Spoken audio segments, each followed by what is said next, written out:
What is up? What's up, everybody? Let's go. We're live. Come on in. The water's warm. Hang out for a while. It'll be a fun one tonight. I've got a little change of scenery. I threw up the old broadcasting plaques in the background. So tonight, you get to look at a couple of first place broadcasting awards in the background, because sometimes here on YouTube, I feel like, people get a little mouthy.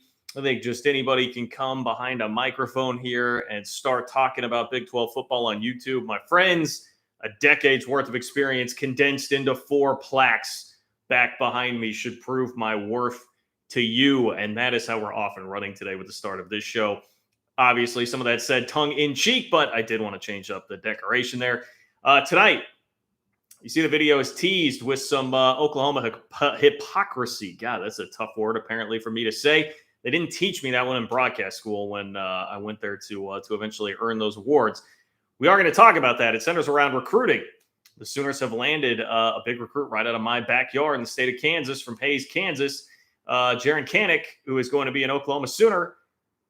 But isn't that what Oklahoma fans were complaining about Lincoln Riley doing, poaching recruits? And now the same thing has happened to the Sooners, and they're not really complaining about it here at that moment in time. So, yes, Wolf 58 might get a little bit saucy with that. Not too saucy unless I get a bunch of pushback. I'll be honest. I'm not coming out like guns a-blazing trying to set things on fire for Oklahoma doing this.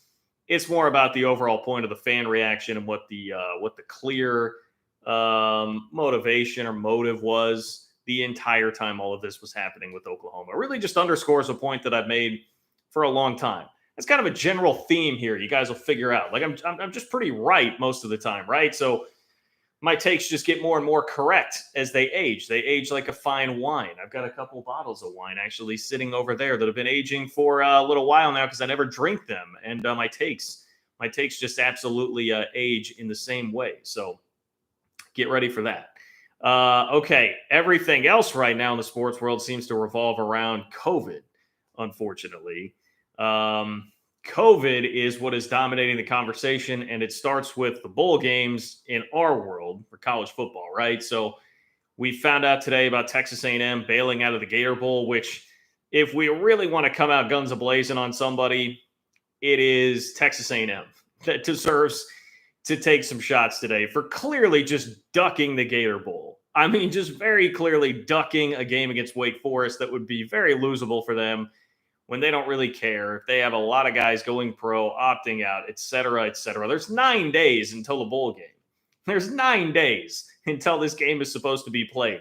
Where I follow the Chiefs very closely, who are like the epicenter right now of COVID in the NFL. And they're talking about guys being back in time already for the game this weekend that just got put on the COVID list like a day or two ago. A&M could have figured this out. They're ducking the game. They're ducking the game, man. They have found an opponent, apparently. I just saw literally right before I clicked go live, I saw that Rutgers is going to play Wake Forest now. So they did find a bowl opponent there, but have a feeling the way sports are going right now that this is not going to be the last bowl game to have some sort of a cancellation, to have an issue where they're going to need to find a new opponent. How likely is it that the Big 12 bowl games stick? That is something I think worthy of discussion today. And honestly, the one that I would be most worried about involves my very own beloved Kansas State Wildcats, who are scheduled to take on the LSU Tigers. We'll see. Not only is LSU in, I think, a similar position to Texas A&M there, but the game's not until January 4th. So, we have a long time. There's a long way to make it before that game is actually supposed to happen. So, yeah, and as I see Ben pointing out there, Rutgers v. Wake Forest, that'll be a tough ticket to get. Yeah, I can't really fight you too much on that joke and some of the cheap shots that are going to come at that bowl game. 5-7 Rutgers against 10-3 Wake Forest. I mean, that's the other part of it too. Is Wake is just going to lay a beat down, I would imagine, in that game. That's a motivated Wake team, and that is a Wake team that's pretty good and would sneak up on you with the lack of name value and brand value attached to them. So, yeah, I digress. Man, it's funny. It's funny, the Oklahoma fans, you guys are so easy to draw in, I'll be honest. The Oklahoma fans coming in here like, oh, you're OU hate. Man, I don't know. Anybody who hung out here throughout the year, throughout the entire season, can vouch for the fact that, had no real issue with Oklahoma after the SEC thing. It was all about Texas. Didn't really have an issue with them there. It's the comical part to me is, look, I'm an equal opportunity not employer. I'm so used to saying that. I'm an equal opportunity S-talker. Like, if I see it happening, the cops go by. That's the wambulance for all you Oklahoma fans driving by right now. I'm an equal opportunity employer when it comes to bleep talking. And if I see you guys acting weak, I'm going to call it out no matter who it is. And Oklahoma fans are made to feel vulnerable like the rest of the college football world. That doesn't happen to you very often. And it's just been very entertaining watching that happen to a fan base that typically doesn't have to live like the rest of us. You know, like it's like the guy, we always use that analogy, the guy with the yacht, right? Like the guy with the yacht all of a sudden has to trot out there on a sailboat for once. You know, the guy on a yacht has to just take out like a little paddle board like the rest of us schleps. So, yeah, it's been pretty entertaining to see, man. I mean, you can call it hate, you can call it whatever it is, but it's really just a fan base getting leveled down. I don't have any hatred towards Oklahoma anymore. This isn't 2000. You know, that was like the peak of the OU hatred for, by the way, stealing Brent Venables among other K-State assistants at that point in time. But, no, man, I don't have hate for Oklahoma. I just point out some hypocrisies as I see them here. All right, not going to be as crowded of a chat tonight, so you guys may have more of a chance to get all your questions or comments in here. If you do want to donate, you certainly can do that. You can click the $sign below the chat box where it says say something. Make sure your question or comment gets up to the top so it gets my attention and I see it.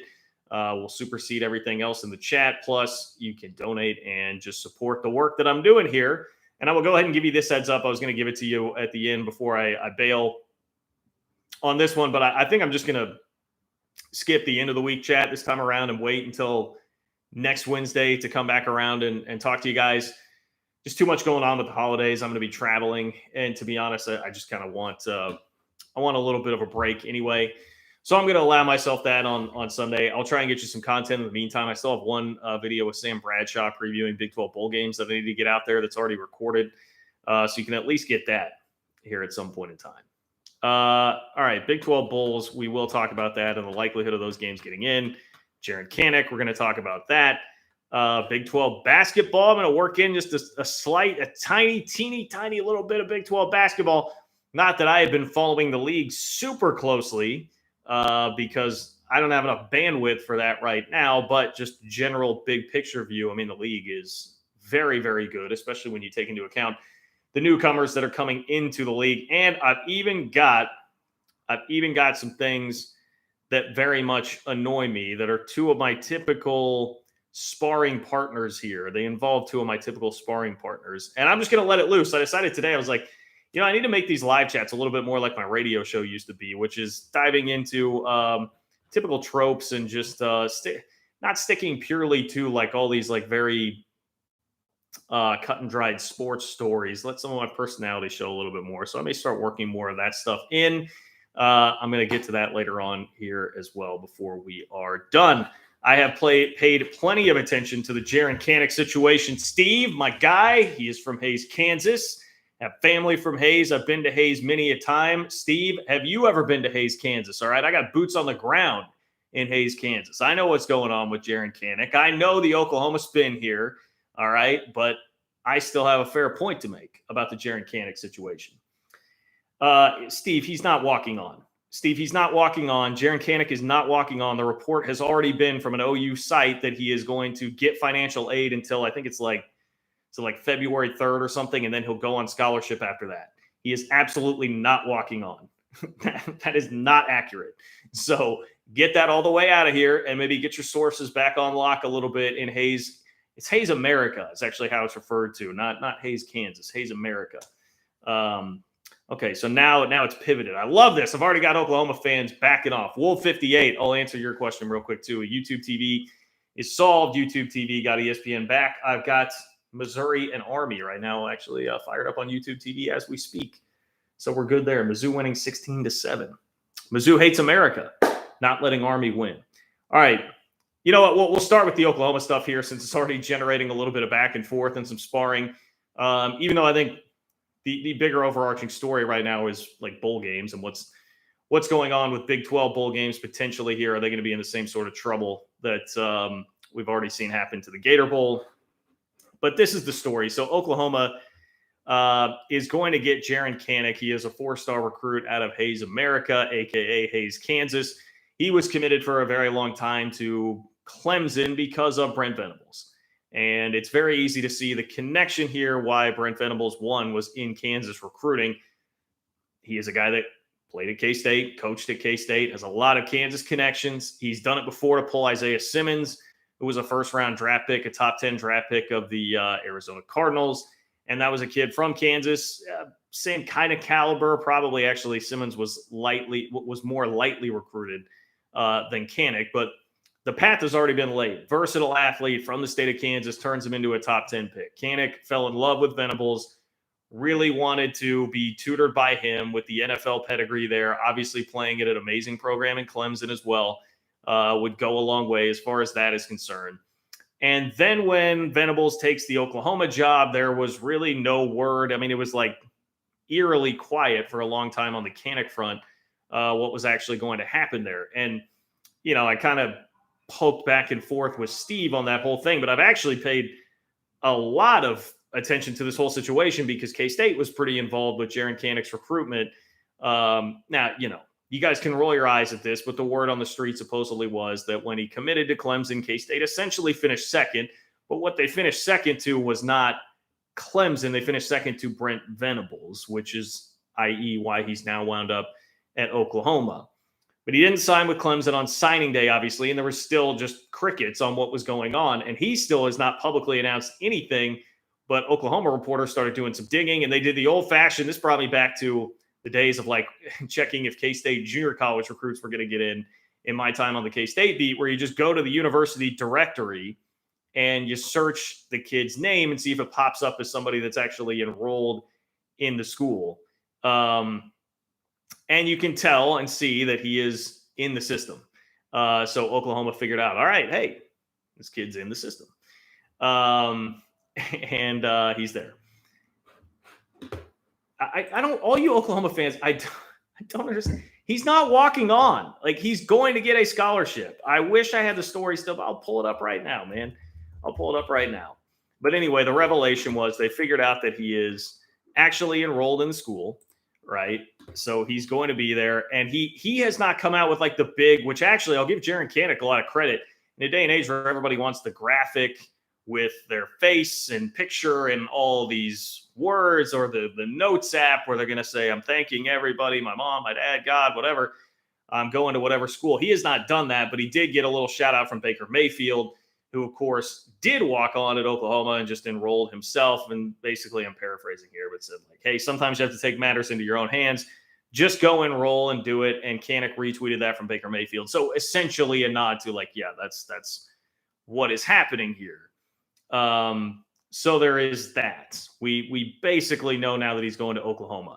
Caught in the midst of all of this, and why the angle on this to me is it's really not so much hypocrisy from Oklahoma themselves. It's hypocrisy from the fan base, which just lost its collective S that Lincoln Riley would dare take recruits from Oklahoma to go to USC, like every single other coach in the history of coaching hires has done when they take a new job. That's just the game. That's how it works. I shouldn't say in the history, certainly in the last 15 to 20 years. That's how the game operates at a modern level. So I can understand Oklahoma fans have not gone through this in a very long time because the handoff was very smooth to Lincoln Riley. It's how the game goes right now. But that's the hypocrisy of it all. It's like, of course, something was going to happen with at least one kid from Clemson that came to Oklahoma. It's a very big one. This is a high level recruit, a top 150 recruit in the country. And Oklahoma fans were crying and wailing about Lincoln Riley daring to take somebody from the recruiting class. And now the same thing has happened. So here you go. Brandon Drum of OU Insider reported Kanak will be placed on financial aid until he signs his letter of intent on February 3rd.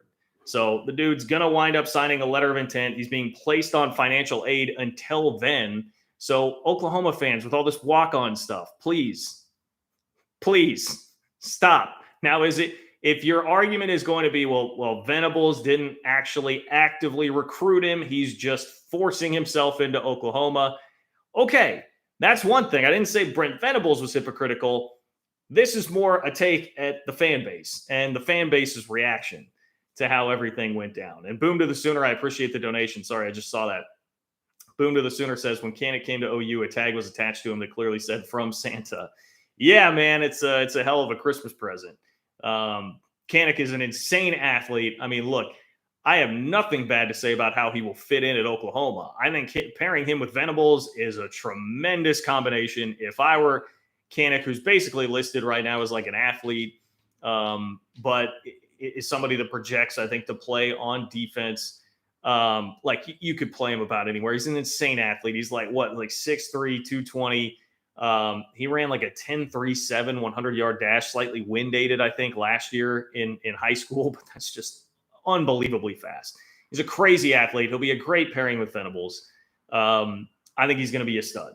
I mean, there's a reason that like K-State absolutely sold out to try and get him, being that the kid was from Hayes, Kansas. He will be a stud. He will be an absolute stud. But like, I don't see any Oklahoma fans openly complaining about like, oh, we shouldn't accept this guy. We shouldn't accept him on campus. You know, like that's the hypocrisy angle here. Where are the Oklahoma fans saying like, no, can't do this. We don't want to be like TBOW. We don't want to be like that bleep out west.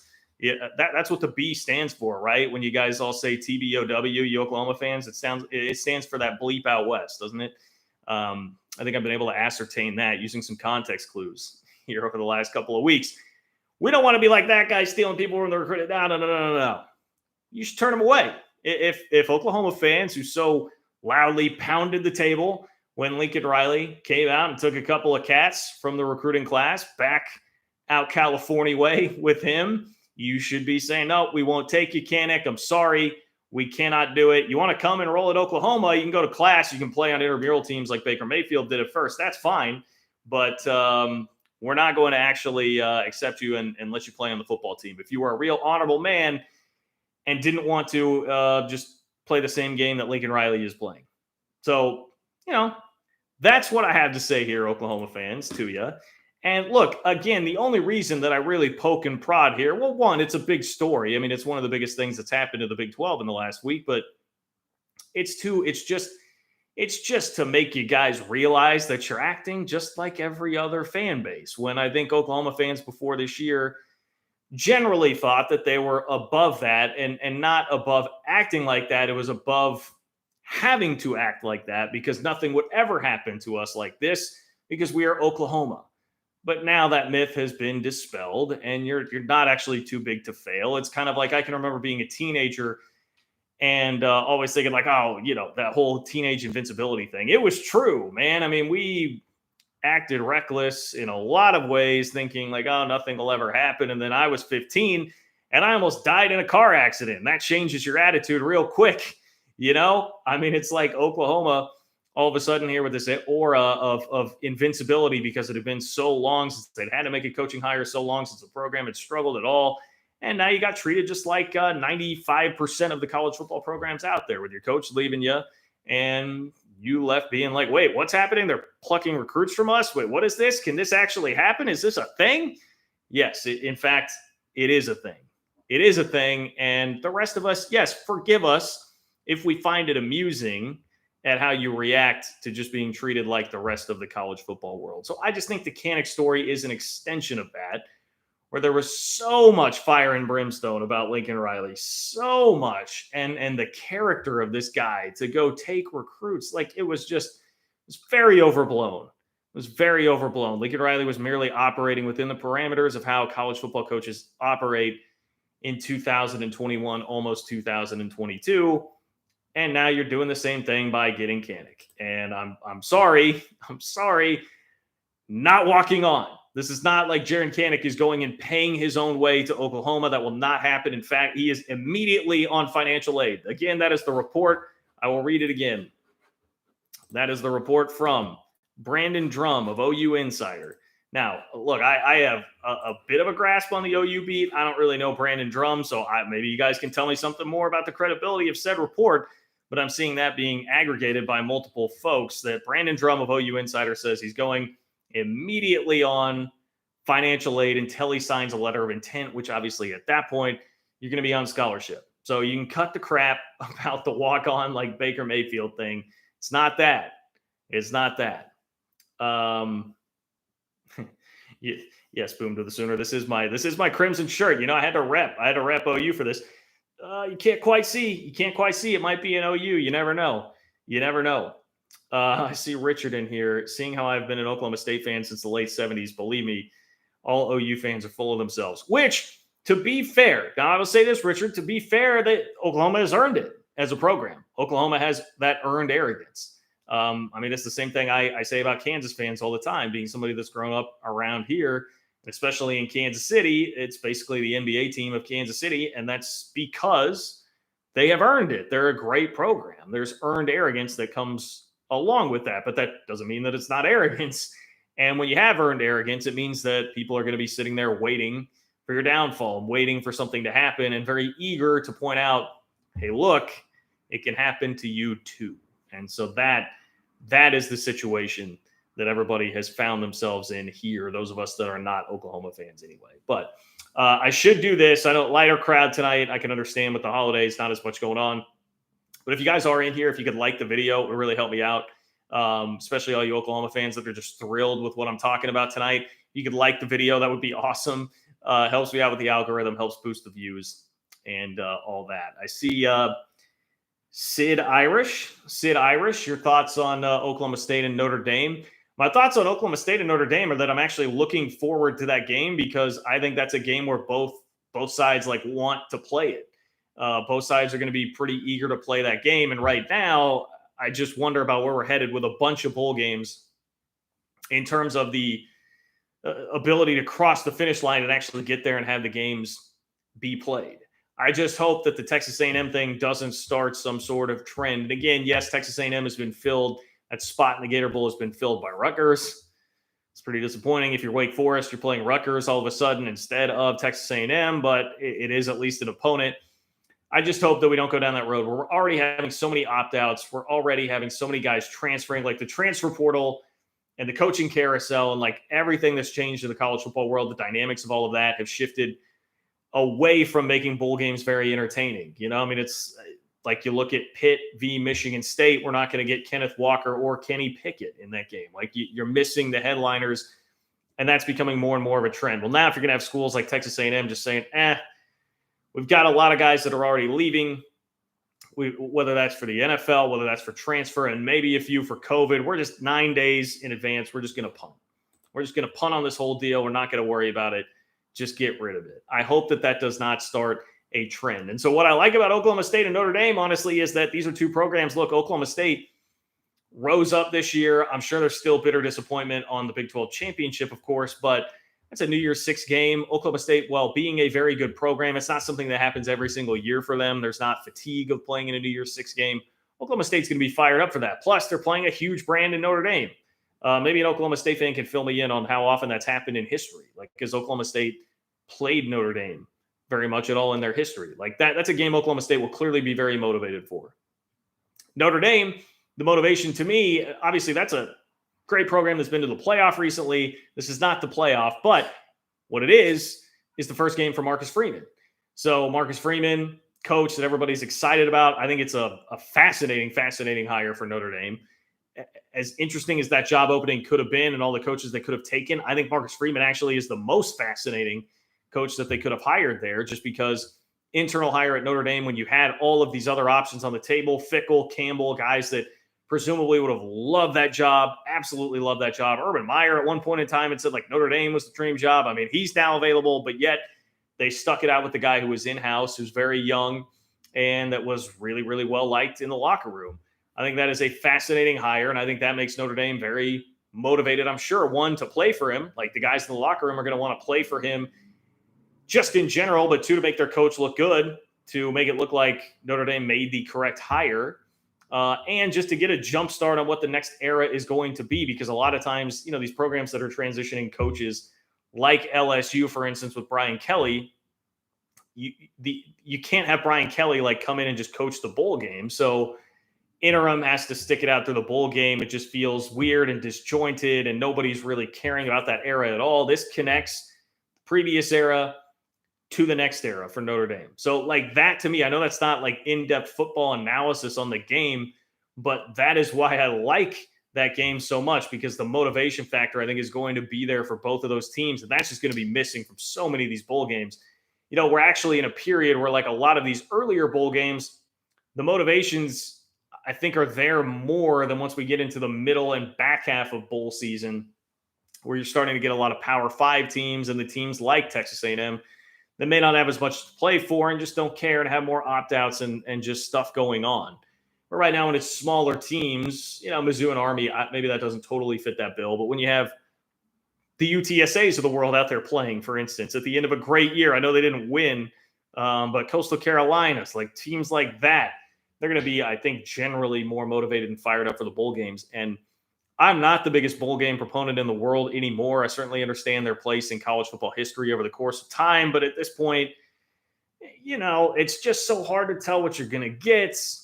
I don't love them as much as I used to. It doesn't feel like it has the same oomph to it, the same kick to it, the same value to it. So I appreciate that about Oregon State and Notre Dame. Boom to the Sooner. Appreciate the donation once again. If you want to be like Boom to the Sooner and make sure your question or comment gets up to the top of the chat and support what I do here on the channel, you can donate by clicking the $ below the chat box where it says say something. Very much appreciate all of you guys who have done that. Boom to the Sooner says, is it worse to poach players or pay linemen $50,000 a piece? Well, look, what my answer would be is neither is wrong. Like, I'm fine with both. Like, I don't, and that's kind of the point. Nothing about how any side is really operated here, I think, is very wrong.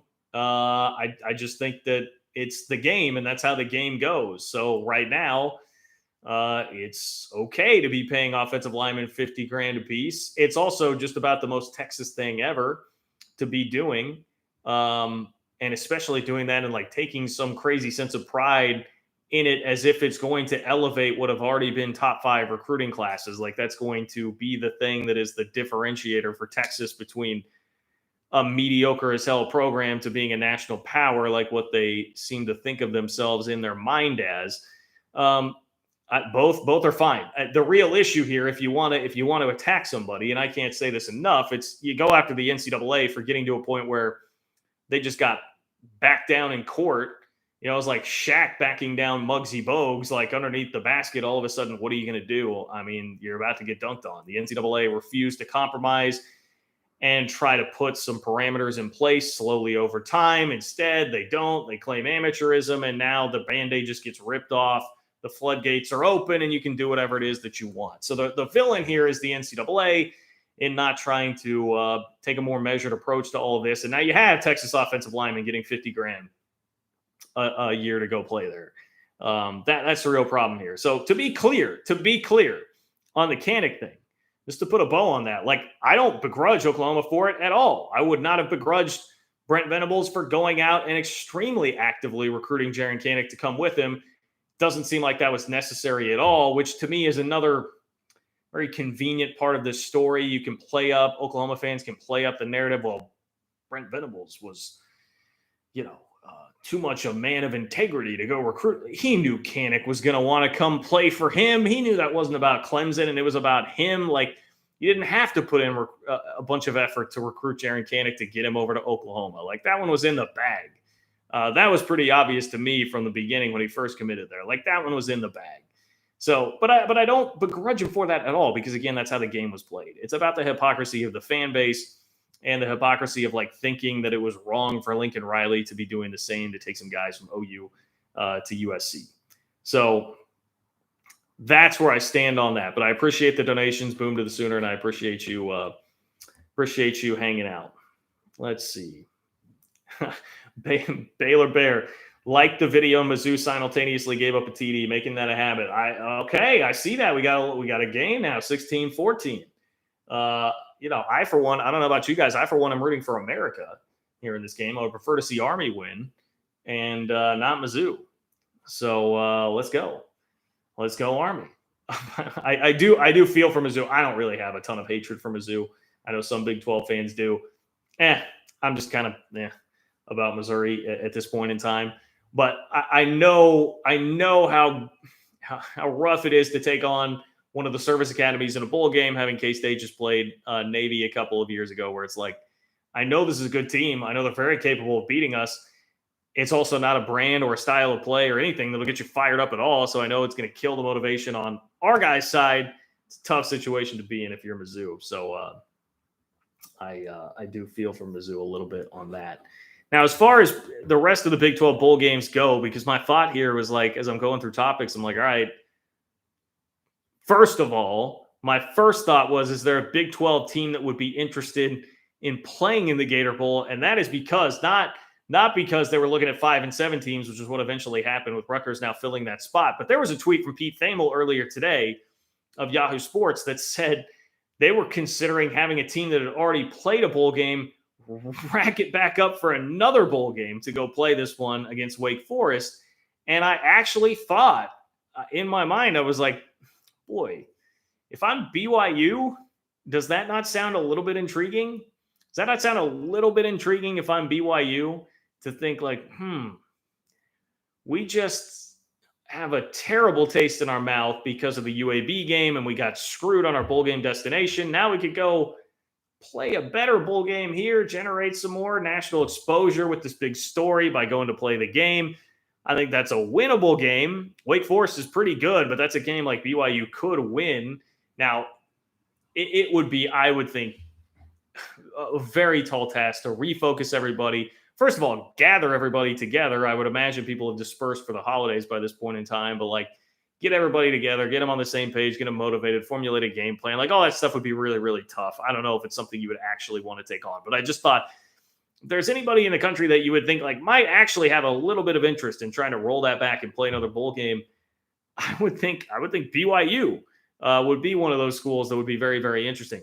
And the only other thought that I had on that front was selfishly, I would like to see Texas Tech go play that game. Now, I understand they've got a very interesting bowl game in and of itself, taking on Mike Leach to go play. But, if you could make that work, just go like back to back and then roll into the Gator Bowl, but have Joey McGuire actually like on the sidelines coaching the Gator Bowl. I would love to see that because I am thoroughly impressed with Joey McGuire off the field, like what he does recruiting, how he handles press conferences, the excitement that he's able to drum up.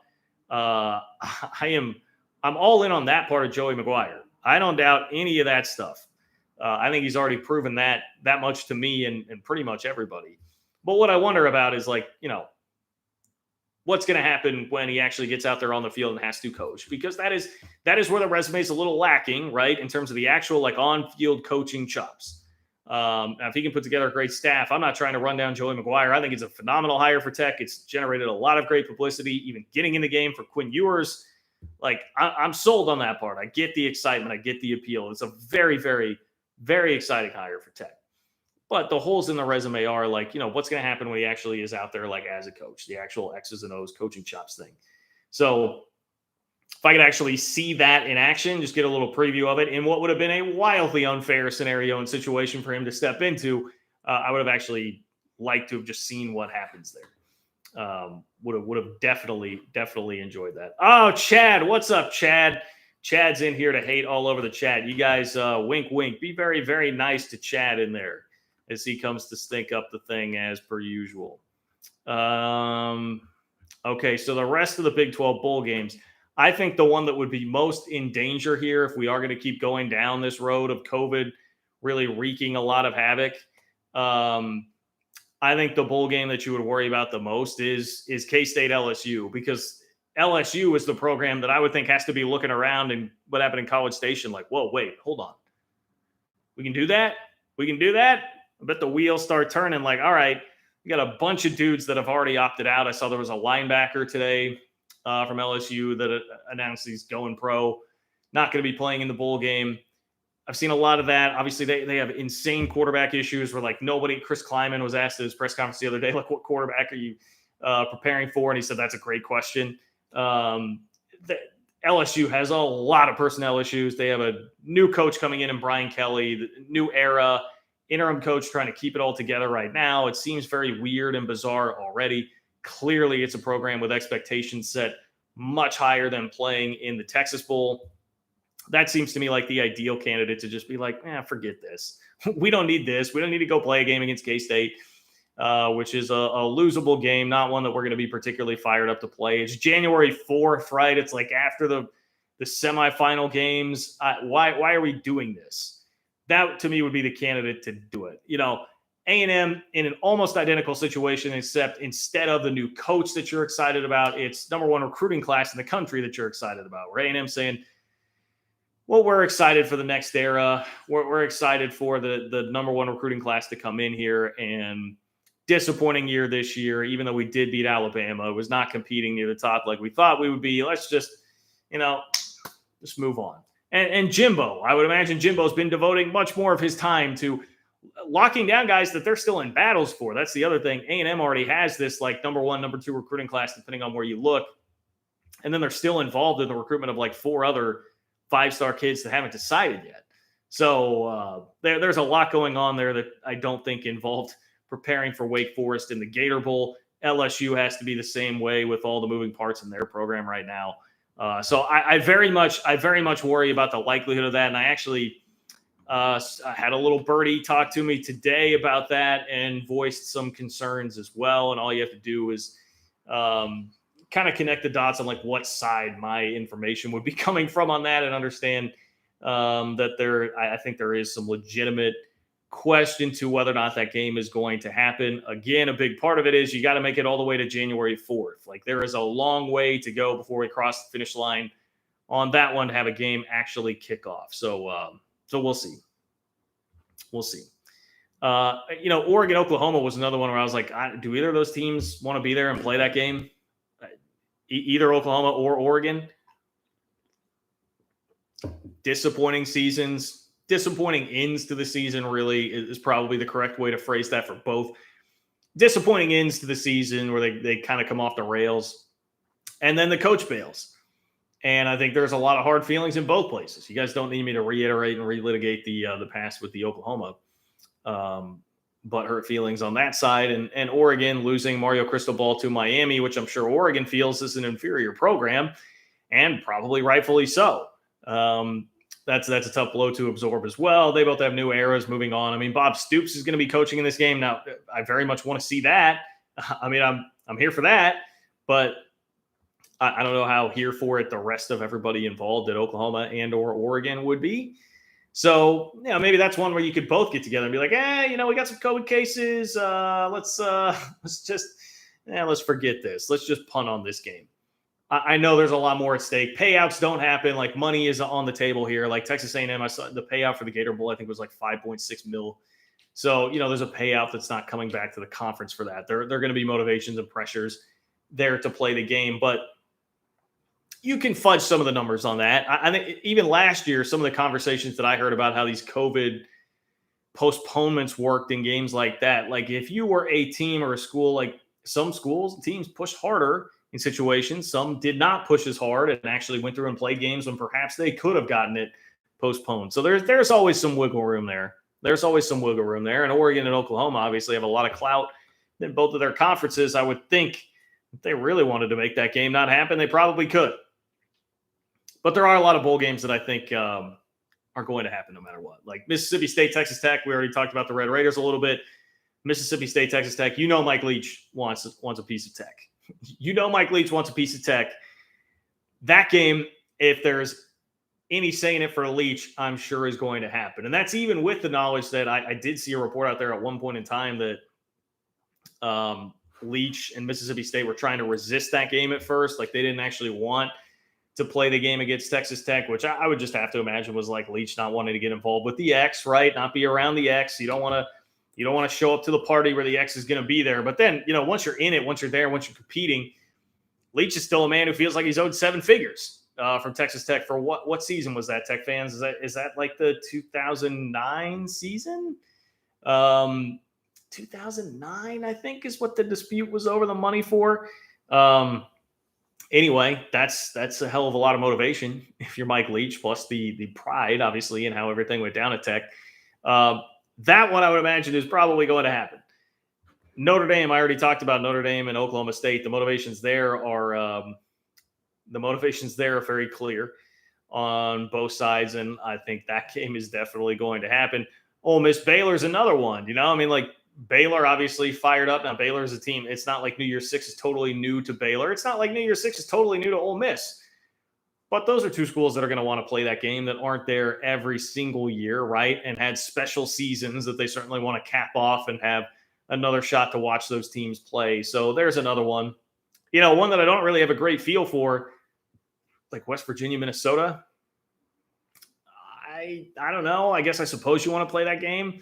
I don't know. West Virginia fans, where are you at on that? And I asked this genuinely. I had a couple of West Virginia fans comment on videos this week saying that I'm not talking about West Virginia enough. Here is your West Virginia conversation. How much and how badly do they want to actually get that game in against Minnesota?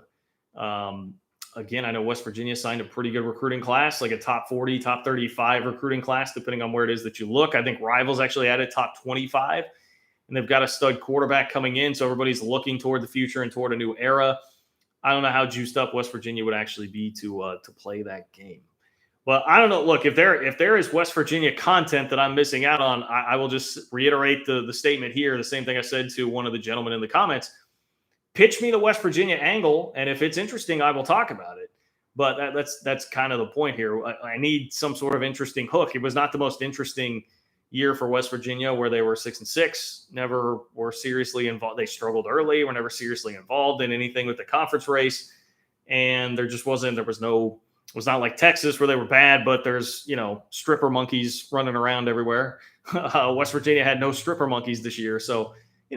That's really where it comes down to. I don't have any vendetta against West Virginia at all. Just was not the most headline-filled year for the Mountaineers. Boom to the Sooner. Appreciate the donation. Boom to the Sooner. If you want to be like Boom to the Sooner and donate, you certainly can. It'll get your question or comment up to the top of the chat. You can click the $ below where it says say something below the chat box. Also, if you guys would like the video, those of you that are in here now, if you could like the video, it helps me out. All of it helps boost the video, get that algorithm working in my favor, get those views up a little bit. That would be awesome if you could do that. Boom to the Sooner. Do you think Stoops wants revenge on Oregon for the 2006 onside kick debacle at Oregon? Coaches are so crazy motivated by especially like coaches and athletes at the highest level. They have to find motivation in some pretty crazy, ridiculous things sometimes. I would not be shocked at all if that's a little piece of it. I think most of it for Stoops has to just be like, you're a coach, you've done the one thing for your whole life, and then all of a sudden, boom, it's gone. And Stoops is a guy who had other interests outside of football, right? Much more the Steve Spurrier than he was the Bill Snyder, his two real mentors. So it probably wasn't as hard on him as, for instance, retirement was on Bill Snyder, but still, you're going to miss that. And so when you jump back into it, you hop back into it, there's got to be a part of you where like the juices get going and get flowing, and you're like, man, I really want to do this, and I want to prove my mettle and prove my worth once again. I want to take this opportunity. I would think that's most of it, but it probably doesn't hurt. Boom to the Sooner. It probably doesn't hurt. Because one thing, actually, I know I continue to reference Bill Snyder. Obviously, that's a close reference point to me having covered the guy for 10 years, but I heard him say in an interview the other day, actually, it was an interview that I did with him on my podcast. He talked about how he remembers the losses far more than he remembers the wins, and that those are the things that stick with you. And that might be kind of a sad reality, but I think that is the reality for a lot of coaches. You remember the losses more than you do the wins. And that was a particularly painful loss, obviously, for Bob Stoops and OU. A very controversial loss. So I'm sure that there's a piece of Stoops that wants to get back at Oregon for that. I am sure that there is some of that. All right. A lot of Oklahoma talk, I feel like, today. A lot of Oklahoma talk. Sooners have kind of dominated the conversation here this offseason. I will get you the second of the two videos that I have with Sam Bradshaw of Sikkim 365 previewing Big 12 bowl games. We've got another one of those coming up, so the bowl talk is not totally done. I do want to make sure that I work in a couple of things. These will be a little more quick hitters here to end the show. One, I'm just going to slip this in, and this is one you guys can roll your eyes, especially West Virginia fans that are upset about me not talking enough about the Mountaineers. You're going to be like, wow, why are you talking about 7-5 K-State?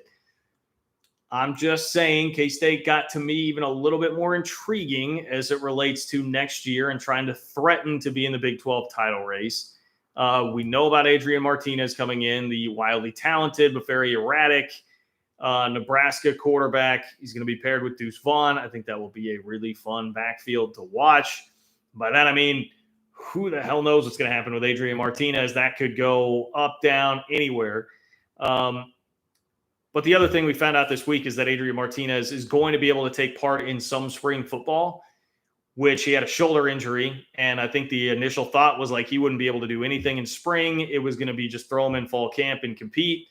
Now it sounds like Adrian Martinez will actually be able to do a little bit of something in spring ball, which is more encouraging about the prospects of him being able to really pick things up and go once the fall comes around. So that adds to a little bit of the intrigue because K-State has a lot of pieces in place. Now, I still have major concerns like long-term about where this is going and what's going to happen with the offensive coordinator hire. And K-State has a couple other hires to make.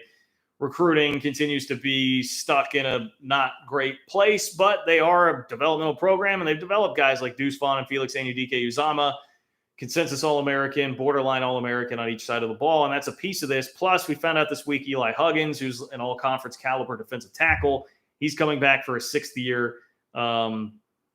K-State has some real pieces in place on the defensive side of the ball between Huggins, Daniel Green, Khalid Duke, who got injured in the non-con portion of the season this year, who everybody thought was K-State's best defender going into the year.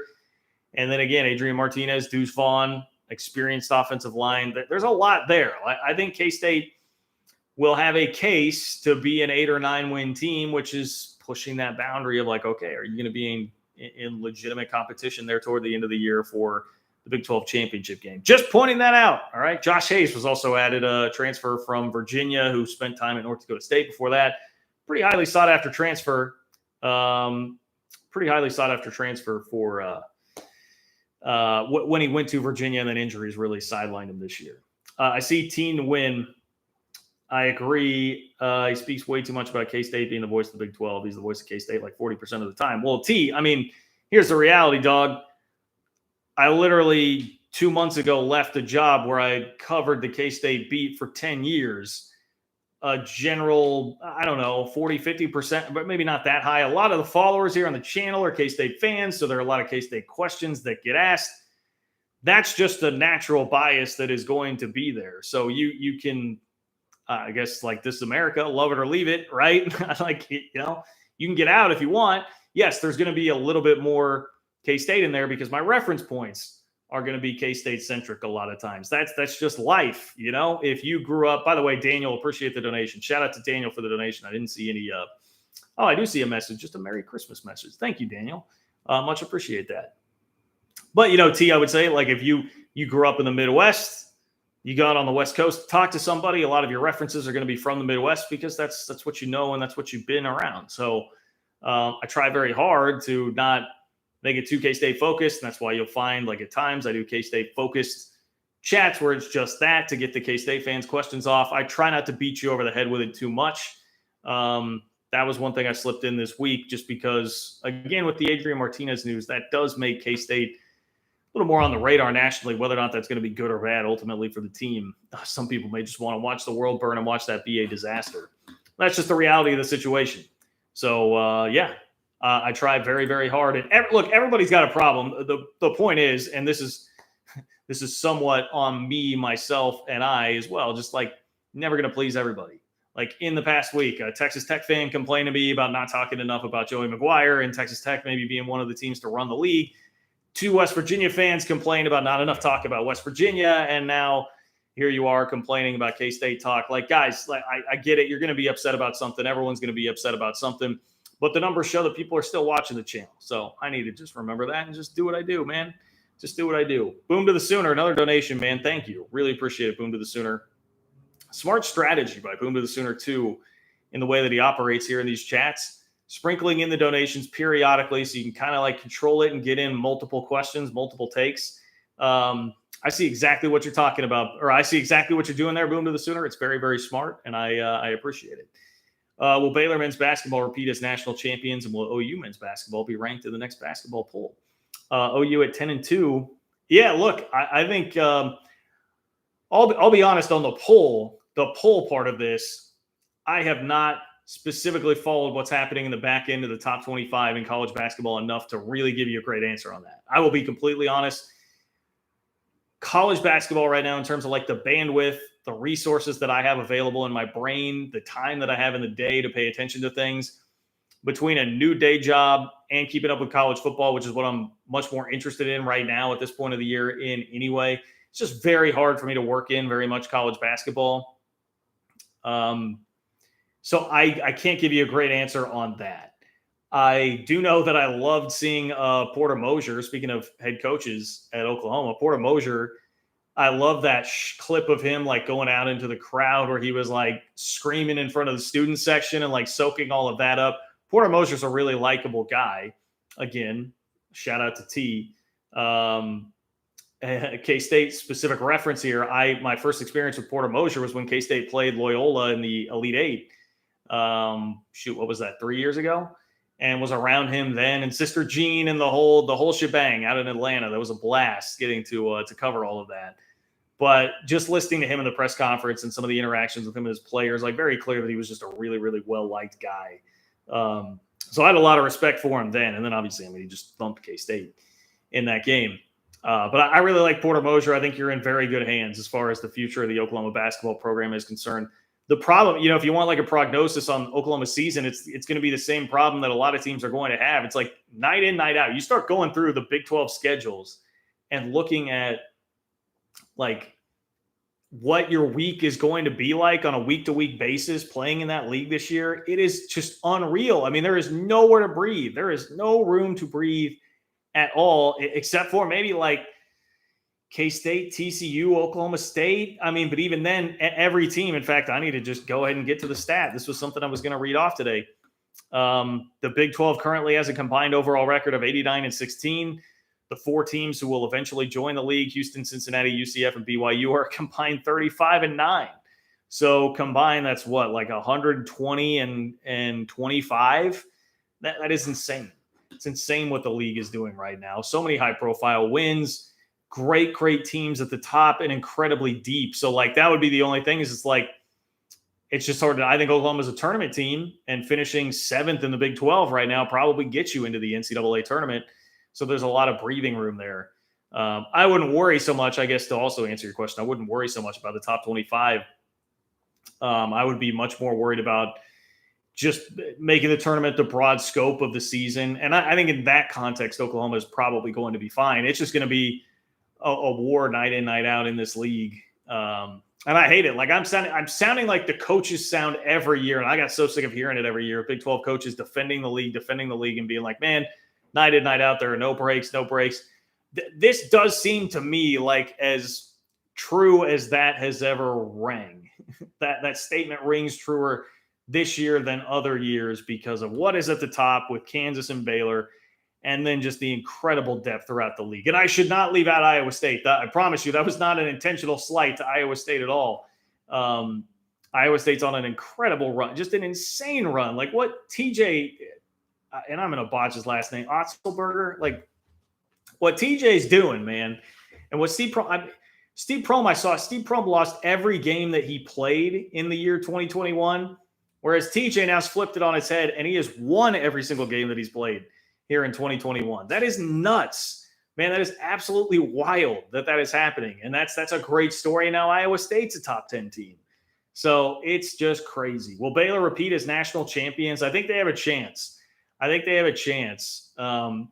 I would say I would never predict that just because it's so hard to do, especially with the NCAA tournament. Like that is the hardest way to repeat, having to go through that grind again. And so many different things can happen. And now we have COVID kind of coming back into the mix. I mean, I hope by the time March comes around, it's not going to still be canceling things and all of that. But there's too many variables for me to say like, yes, for sure. I think they'll do it. But they definitely have a chance. They definitely have a chance to be in that mix. So anyway, hope that answers your question. I appreciate it as always. Boom to the Sooner. Man, we're at about almost an hour here. All right, I'm going to get to a donation. I'm going to get to the last two little bits that I had to work in here. And then we'll probably get out of here for the night. T Win, I appreciate the donation, says, I just donated. Want to talk about Mike Denbrock going to LSU from Cincinnati, and who should they go after for OC? Well, see, so T, like I'll be straight up honest with you. Like I'll talk around this as much as I can, but I'm not real super familiar with the situation. I mean, I kept tabs on Cincinnati throughout the year, but again, like a bandwidth thing, like I don't have enough bandwidth right now to be in depth on like who Cincinnati should be hiring as an offensive coordinator. The take I can give you on that is like, as long as Luke Fickell's the guy there, as long as Luke Fickell's the one in charge, I wouldn't worry about a ton. I wouldn't worry about a ton. I also wouldn't sweat losing somebody to LSU. That's just an L that you're going to take in the college football world. And I would, big picture, if I were a Cincinnati fan, just be overjoyed that, I mean, one, obviously I'm playing in the playoff, but two, didn't lose Fickell. Like, there's just so much good happening right now around the Cincinnati football program that I don't think the offensive coordinator hire would matter all that much, because there's so much momentum, so much structure that's in place, and then you're headed off to the Big 12, obviously elevating your status even more. And it's not just that you survived this coaching cycle without losing Fickell, but it's that, man, like Notre Dame opened. There was a threat of Penn State opening. Like some of these jobs that were a very select few that were the concern for Fickell, he didn't actually take. So, you know, you're in a really good spot. Like, you're sitting very pretty long-term there if you're Cincinnati. So I think they'll be just fine no matter what it is that happens. I also think that being a playoff team and being a team that's now headed to the Big 12, your pool probably becomes better than what it would have been 5 years ago, better than what it would have been 3 years ago. And the part that I would be curious about too, and T-Win, honestly, you could fill me in more on this, and I'd be curious about it, how much Cincinnati is willing to spend on coordinator hires, like on coaches, because that would be the type of thing, if I were Fickell, that I would start to demand more of moving forward. And he probably already has. And I'm sure Cincinnati is financially back. I think I know the answer to my own question here. I'm sure Cincinnati is backing him about as much as they can.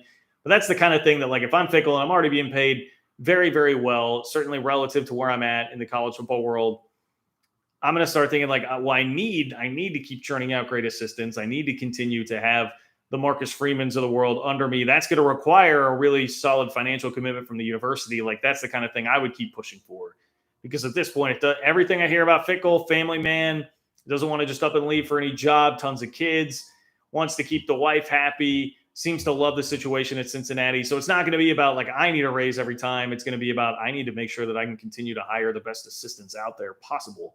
It's like, that would be my move if I were Fickell at this point in time. And we've kind of seen the same thing happen with Matt Campbell, where like Campbell has been able to generate a lot more money for his assistant coaches over the last few years. I think that was last year, right? That Iowa State put together a nice package where they raised the assistant coach salary pool.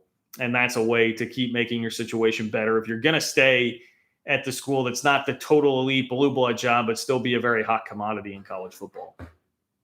Okay, the last two things that I wanted to throw in, these are from Twitter, and one is a story, I suppose. I guess I got to it from Twitter. One is a tweet, and I just wanted to poke fun at this. This is very much in the same vein as Oklahoma fans, where I said, like, hey, the rest of the world likes it when you guys are vulnerable and you have to act like the rest of the fan base is out there, because typically you feel like you're too big to fail, you're above everybody else. Same thing with Kansas basketball, and I did have to laugh this week at a tweet. Dude named Dylan. He's in the same crew as Mike Vernon, who was the one who reported that KU to the Big Ten was imminent, back in like July, which obviously didn't happen, but, very pro Kansas here. And I think Kansas basketball, they would like to say like, K-State fans, Mizzou fans, whatever other fan base it is, you guys are jealous. You care more about us losing than you winning. And you have to go whining and trying to fight for respect all the time. I don't know that I've seen a more needy tweet than Bleacher Report tweeting yesterday, 130 years ago today, Dr. James Naismith invented basketball in a YMCA in Springfield, Massachusetts. The rest is history. That was the tweet. It's the anniversary, apparently, of James Naismith inventing basketball in a YMCA in Springfield, Massachusetts. And the response from, again, a guy that has some level of clout within the Kansas world, and this tweet blew up with Kansas fans. It said this photo was taken. There's a picture of James Naismith attached to the tweet. And it says this photo was taken in Lawrence, Kansas, where Naismith first coached at KU, where his original rules of basketball are housed, where the game really took off, and where Naismith is buried. You might have mentioned that in your thread.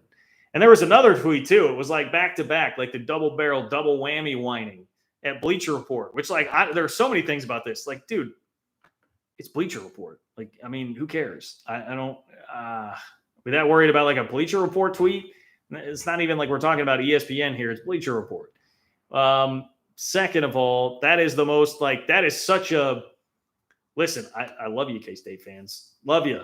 But that is a very, K-State fan base type of move. Like, we're going to be angry and outraged about one perceived little slight here. Let's go throw a very fiery, rampagey tweet at it. I would think that Kansas would have bigger fish to fry. I mentioned they've got a very good basketball team this year, as you might expect. You would think that there would be bigger fish to fry for the old Jayhawks than worrying about a Bleacher Report tweet talking about James Naismith.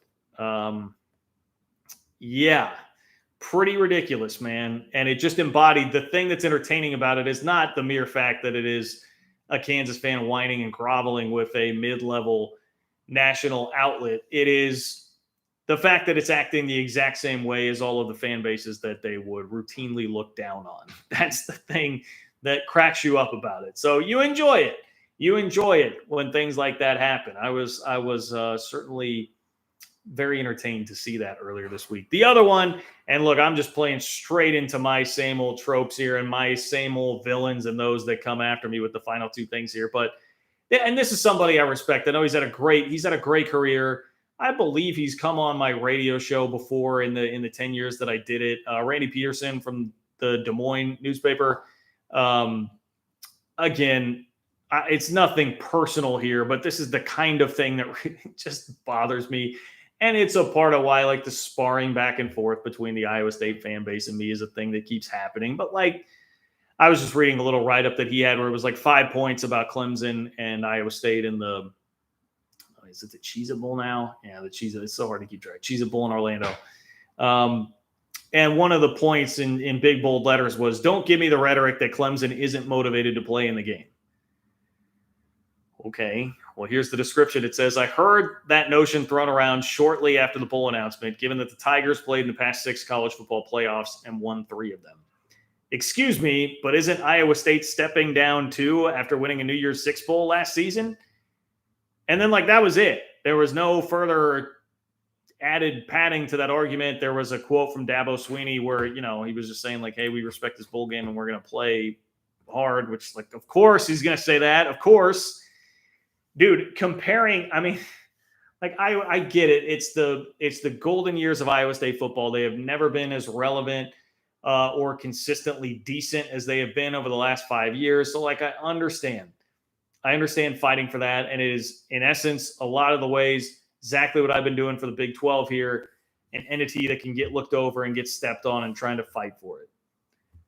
But we can't be in the business of comparing the motivations here to a Clemson team that has made 6 straight playoffs and won 3 natties to 1 New Year's Six bowl in a COVID year where you played a 3-2 Oregon team, a 4-2 Oregon team, a barely above 500 Oregon team that had played roughly half of a season of football.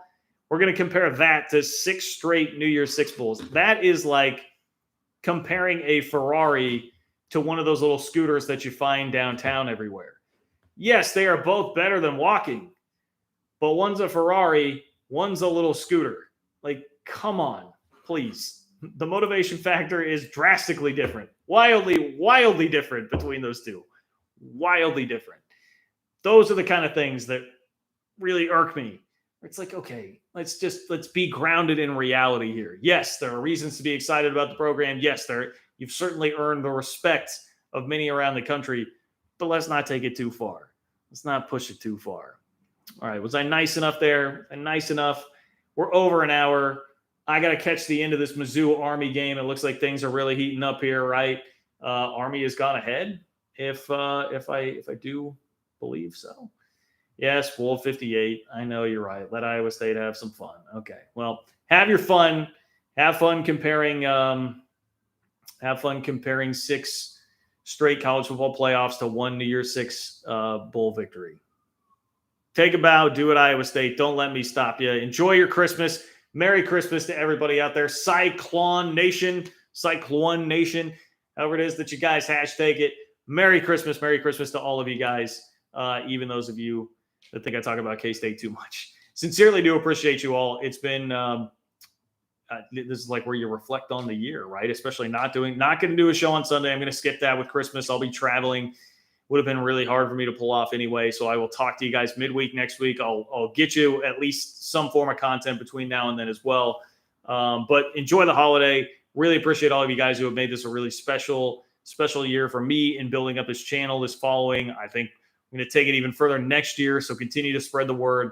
Tell all your friends in Big 12 country about this. Spread the word about the channel. Let's keep making it bigger and better. It's going to be awesome where all this is headed. I'm super excited about it, and I appreciate all the guys that hang out and make these things fun for me here. So with that, follow me on Twitter @JLKurtz. Take care. Merry Christmas. Happy holidays, and I will talk to you soon.